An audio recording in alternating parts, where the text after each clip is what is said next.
Welcome to the Highly Sensitive Podcast. I'm Lauren LaSalle, and I'm a licensed therapist, highly sensitive person, and HSP coach.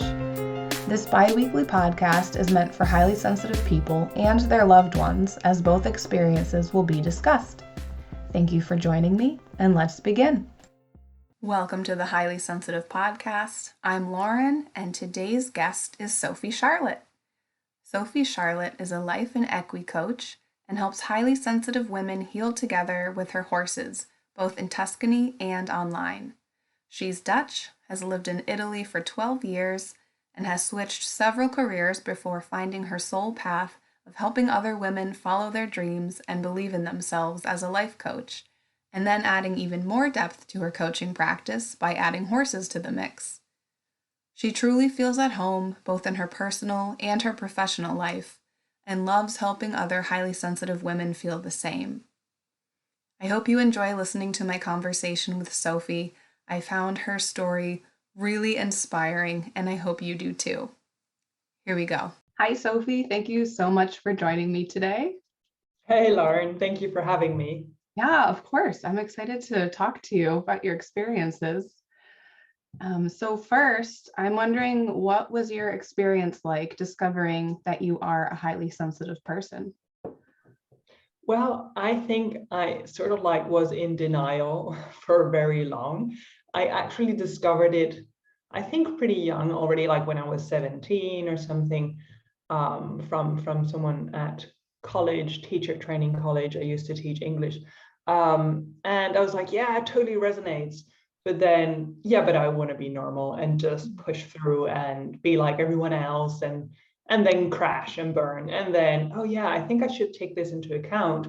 Makes sense. And then, oh, but I want to be like everyone else. And, that was like a pattern of repeat, rinse and repeat for so long. And then at some point, I was like, I think I should stop doing this and really take my needs into account and really start taking myself seriously instead of trying to be like everyone else. Mm-hmm. Yeah, that's interesting because it kind of made me reflect on my experience too. And I only found out about like 5-6 years ago, but I remember just in high school being like, why are certain things so much more difficult for me than other people? Just like keep pushing through. You got to be able to do it because other people can, when that's just not the case. Yeah, absolutely. And I think that also makes us feel very often wrong, or, as if we not fit in or we don't function well. And then when you do really embrace it and find other like-minded or other HSPs, and it's like, so I can be this way. And I think that's also when the healing starts and you start pivoting it and turning it into a superpower, as I think the both of us have discovered how to do, and then help other people with that. And I think that's really amazing. So that's also why a podcast like this is so important, because people need to know. I think that's one of the biggest things, to really discover and accept and embrace, oh yeah, I am different. It's 25 or 30% of the population. And we're the lucky few. Mm-hmm. Yeah, it really is great getting to connect with other HSPs. And I feel like there's just kind of this immediate different type of connection, just knowing that they kind of get you in some ways that other people don't, even if you've never talked to them before. Yes. I think we had that too, right? Because you did a little pre-interview, and we just I think we even spoke for only 10 minutes, but you have this instant connection because there's no, hey, how are you? And it's superficial. No, because we don't do those things. So it's you vibe right away. And I think that's really amazing. And it makes life so much easier the moment that you choose to hang out with people like you instead of trying to fit in to this box, the 9 to 5, and try to be like everyone else. And then at home, maybe you come back to yourself. But what I've been able to do over the years is really create a life that suits my needs as an HSP. And I have many friends, and there are 4 horses and 2 dogs, and maybe one real human friend and my fantastic partner. and that's fine. You know, I don't need to have loads of colleagues or friends, or it's like, whoa, even the thought of it would be super overwhelming. Mm-hmm. Definitely. Yeah, I definitely relate to that as well. So you had told me before that you are a high sensation seeking HSP, which I have not mentioned on the podcast yet. So I'm really excited that you're here to talk about that. So what does that mean, and how does that apply to you? And what makes that different than non-HSS HSPs? Right, yeah. And, you know, to start with, I hate labels. And so I think that's also part of why I, for a very long time, and I think many HSPs have that, like, I don't want to be put in a box. And, but, you know, once you do feel, okay, I belong to that sort of like description, or like it's a trait, then it's like, okay, it makes life easier. And many highly sensitive people are, you know, were maybe called shy or very, and usually are very introverted, and are very like really like very little stimulation. And it's hard for me to talk about this because I have that too, and I'm also very extroverted, and I love high sensations, which means that I'm a highly excitable person. So I thrive on challenges. For example, my online coaching program is also called Take the Leap, because I love taking leaps.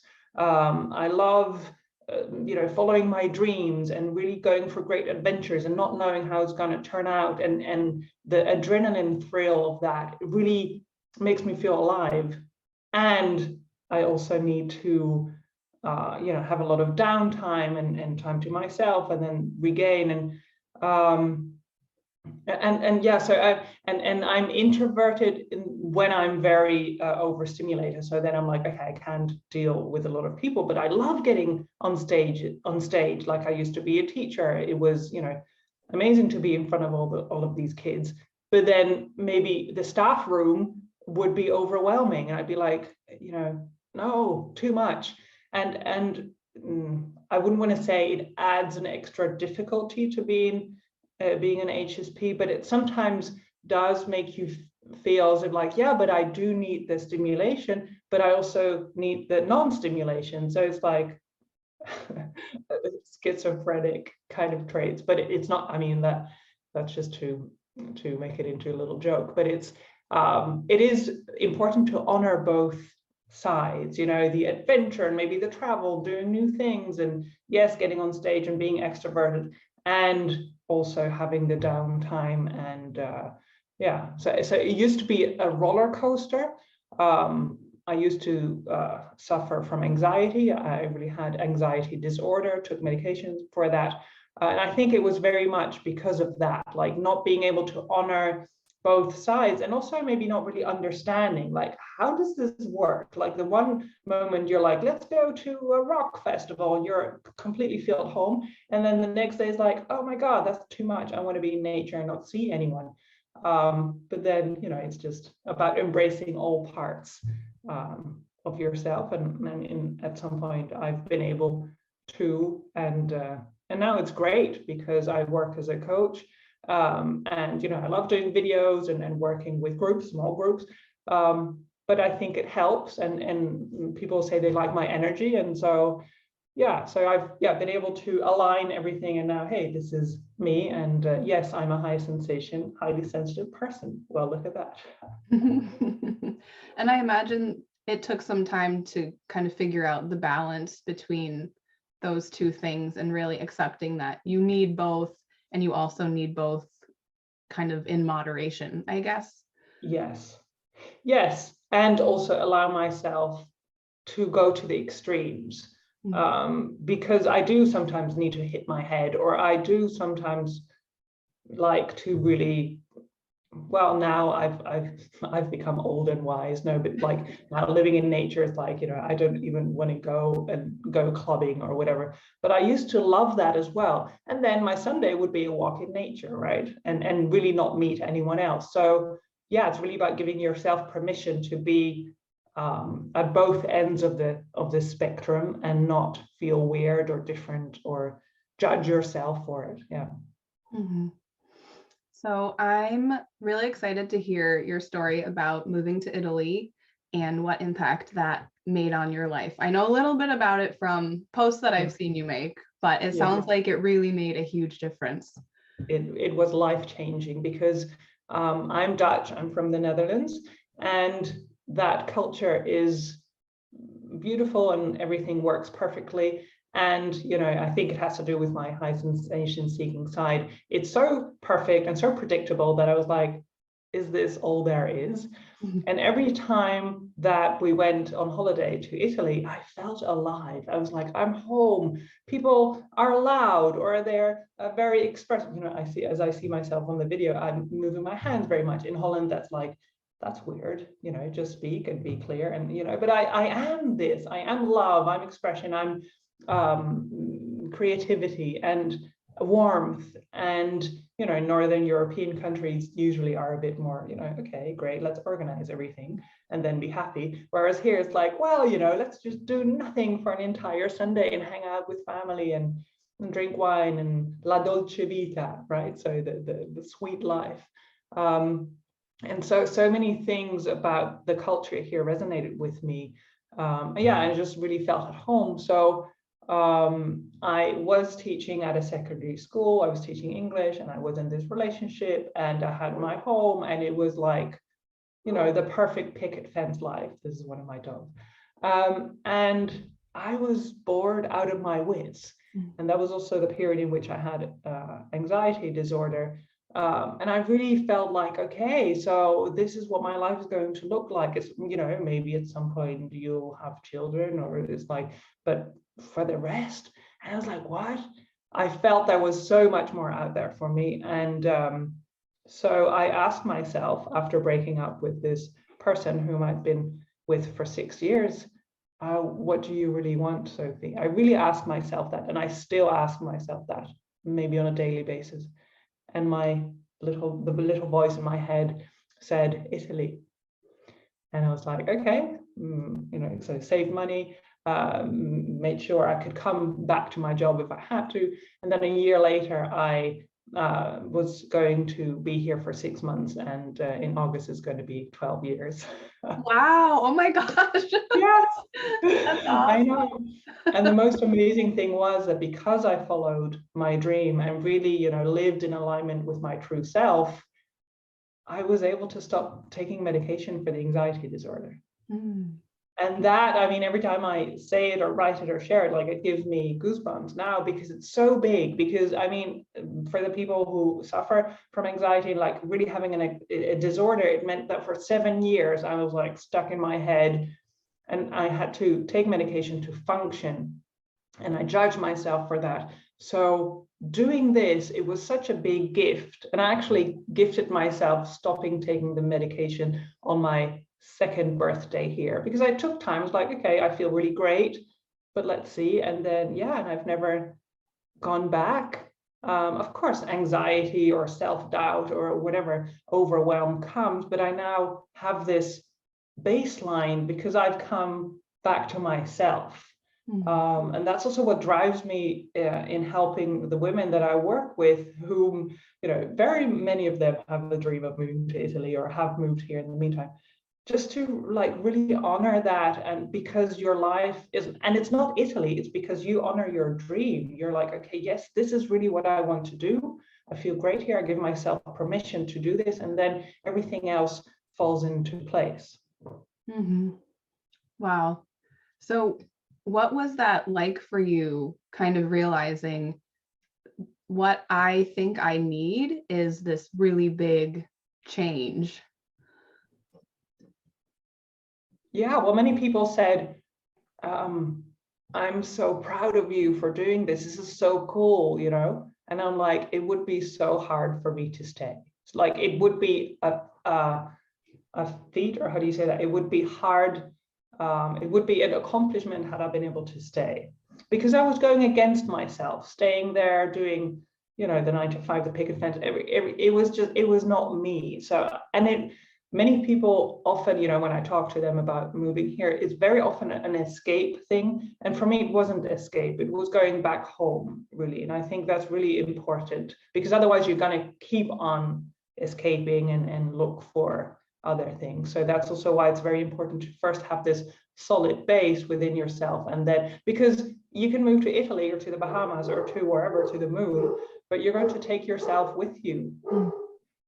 So, after 6 months, a year of living in this new place, your old patterns, your old triggers, your old things are going to come back. And, so how are you going to deal with those? And so, yeah, that's really important.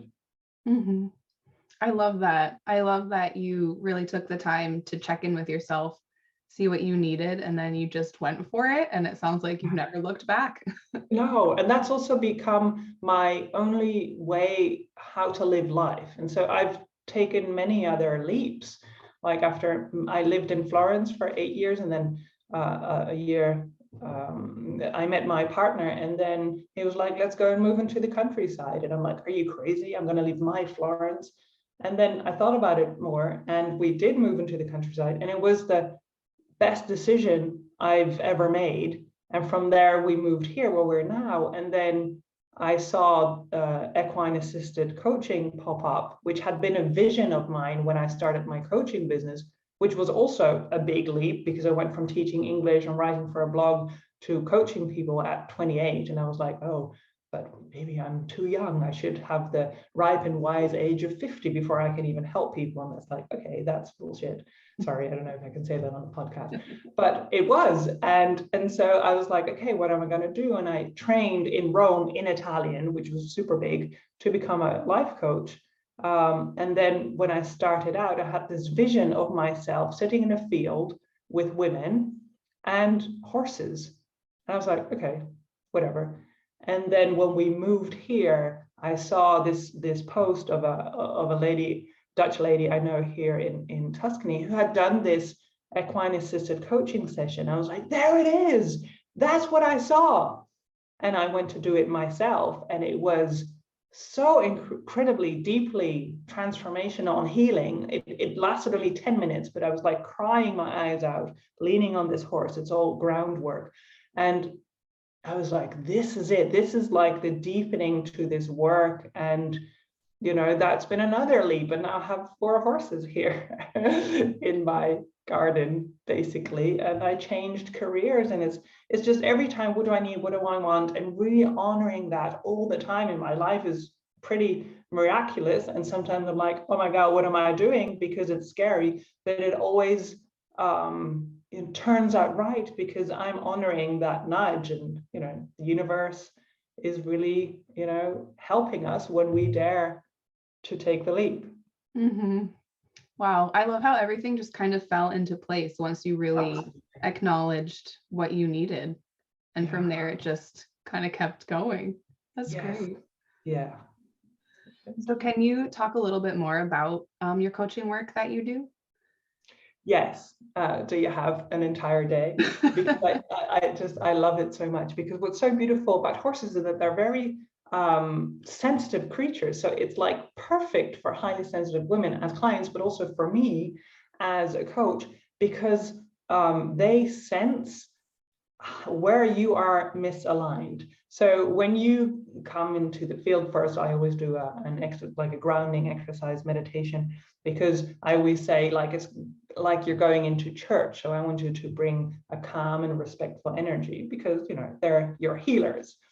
And then the most amazing things happen, that maybe one of my foals, I have 3 actually, one filly and 2 boys and their mom, so they're a small family, and maybe one of them will start nudging you, or will put their nose on your heart, or maybe the mom walks off. And these kinds of behaviors then give me an indication of like, oh, hey, there's something going on there. So let's say the filly keeps on moving, like keeps on nudging and pushing you out of balance, so that you have to take a step to the left, otherwise she's going to stand on your feet, right? So she's pushing you out of your way. So then a question for me would be, so how are you getting into your own way in life?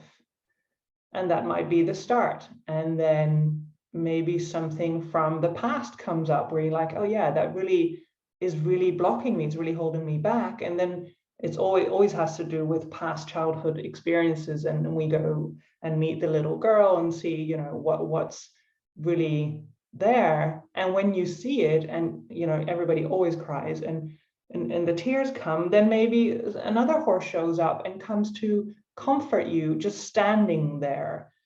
And I'm speechless every time, and you can't make this stuff up. It's like, what? How do they know? And it's awe-inspiring, and it's really, I think for everyone it's really helpful, but especially for highly sensitive people, because you really feel seen, accepted, and you know, you can just really be who you are in their loving, unconditional, accepting energy. And that's, you know, what I mean, you're a therapist as well. That's what we try to bring our clients, and they do it in such a way that it's soul stirring, and it's really such deep healing work that even one session can already bring about, you know, so much. And people also usually need a few days to recalibrate, because your nervous system gets turned upside down. And you know, it's just like, that's why I say, do you have a day? Because I can't stop talking about it. It's so amazing. Mm-hmm. It sounds amazing. That's awesome. Oh my gosh. I want to come visit you and like experience. Yeah, absolutely. Do come. I also offer them online, which, you know, people are like, what, does that work? But it does, because your energy, you know, I use my phone, is there, and they behave in a different way. And like, okay, what's going on there, you know? So that's really cool that it's possible to do it online. But I'm sure there are many equine assisted therapists or coaches where you are, because like many more people are discovering this. So if you have the chance to experience it, please do, because it's really incredible. Mm-hmm. It sounds like it. Oh, I love that so much.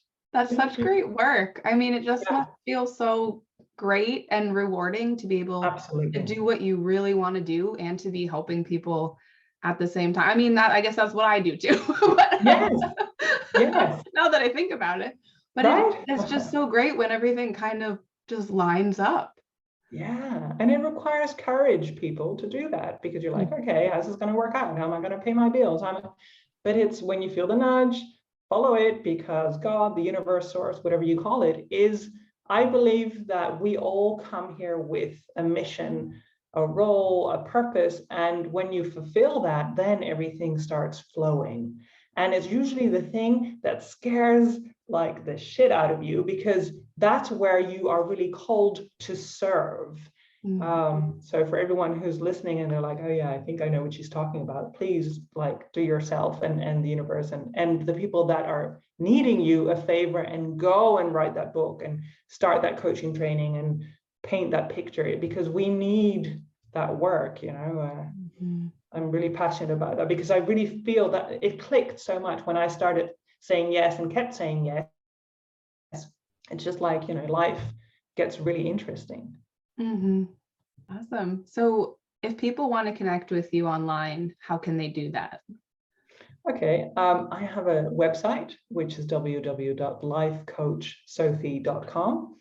I'm on Instagram, Sophie Charlotte Coach, and on Facebook, I have a really cool Facebook group, which is called The Wild Woman. And then I have my page, Life Equi Coach Sophie. Many things. Awesome. And I'll put links to all of those in the description too, so people can connect with you more easily. So awesome. Well, thank you so much for joining me today. I really loved hearing about your story, and it's awesome. Yeah, thank you. And I can see that you're all, you know, exhilarated. So I'm happy. It's really amazing. So thank you so much, Lauren, and thank you for the beautiful work that you do, and, you know, informing people about this beautiful trade.